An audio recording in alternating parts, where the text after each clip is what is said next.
Hola a todos y todas, bienvenidas a un video más de Historia de Chile. En esta clase iremos al periodo histórico conocido como Reformas Estructurales en Chile. Esta abarca el periodo de los gobiernos que parten en 1958 hasta 1973. Recordemos, como vimos en el video pasado, en la sociedad chilena, por factores externos e internos, se producen cambios sociales y políticos. En los externos podemos nombrar la influencia de Estados Unidos, que como hemos visto ya, su influencia estaba ya de hace tiempo en nuestro país.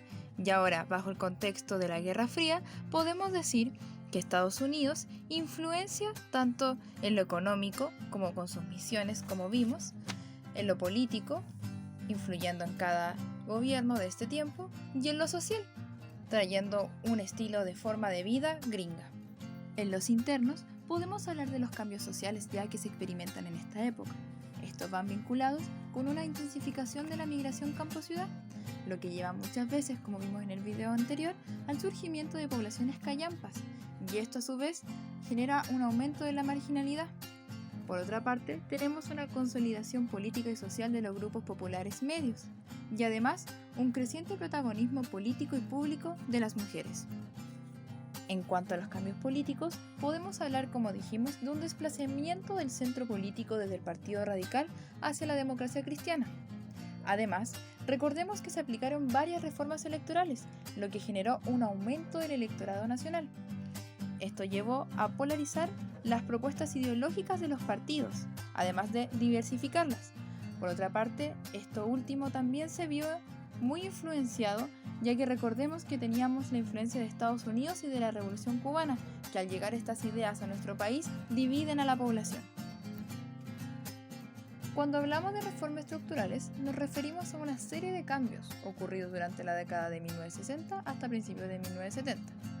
Recordemos que para esta clase vamos a tocar los gobiernos que van de 1958 hasta 1973. Estos los consideraremos parte del periodo histórico conocido como Reformas Estructurales en Chile. Durante esta sesión, solo vamos a tocar los dos primeros gobiernos, ya que el tercer gobierno, que vendría a ser el de Salvador Allende, va a tocarse en el siguiente video aparte. Estas reformas se basan en los planteamientos de la teoría desarrollista de la CEPAL. Según estos, para que América Latina pudiera solucionar sus problemas de desarrollo, debía ahorrar divisas y aumentar la productividad del trabajo, acceder a capital extranjero, hacer eficiente el gasto público y controlar la inflación que tenía en estos momentos. En Chile, estas reformas se ven reflejadas en 4 áreas principalmente: en la reforma agraria, en la reforma a la gran minería del cobre, a la reforma educacional y a las reformas sociales. Durante la década de 1960, estas reformas recibieron aporte de Estados Unidos en el marco de la Alianza para el Progreso. Con la Alianza para el Progreso, Estados Unidos redobló sus esfuerzos de intervención económica en el continente y Chile no resultó indiferente a ese intento. John Kennedy, quien era el presidente de este entonces, creó la Alianza para el Progreso en 1961. Esta busca fomentar y financiar reformas estructurales pacíficas en América Latina, con el objetivo de profundizar la democracia y equilibrar las economías de la región.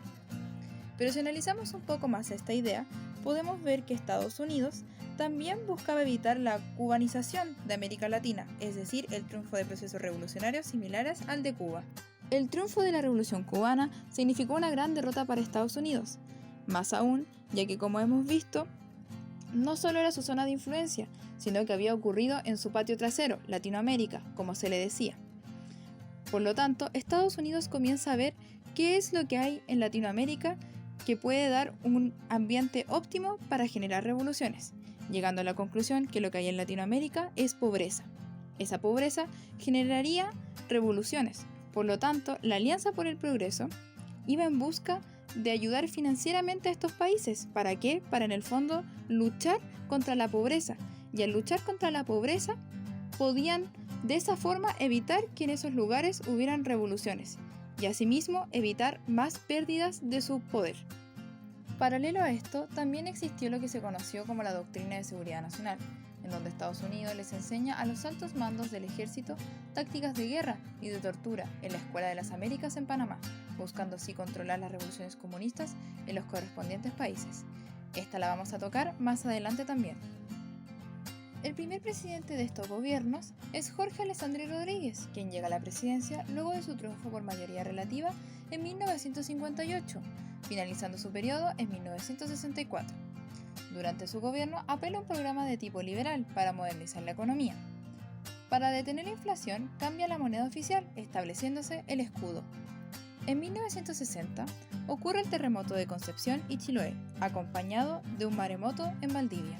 A este se le conoció como el Gran Terremoto de Chile, que duró alrededor de 14 minutos y dejó varias ciudades en el piso, siendo Valdivia una de las más afectadas.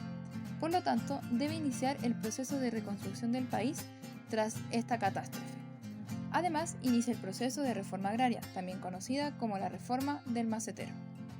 A finales de 1961 se entra en una crisis debido al déficit de la balanza comercial, provocado por un aumento explosivo en las importaciones, lo cual no se ve compensado adecuadamente con las exportaciones. Habiéndose producido una escasez de dólares, no hubo más remedio que devaluar.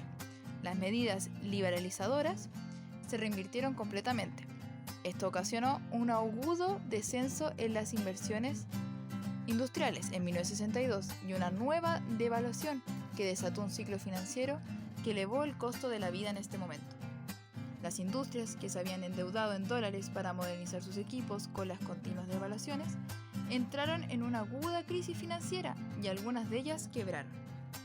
Esta crisis trajo un ciclo de protestas sociales, huelgas y movilizaciones obreras a partir de 1963. Todo esto presionó al gobierno. Sectores obreros exigieron a Alessandri un reajuste significativo en los sueldos y salarios.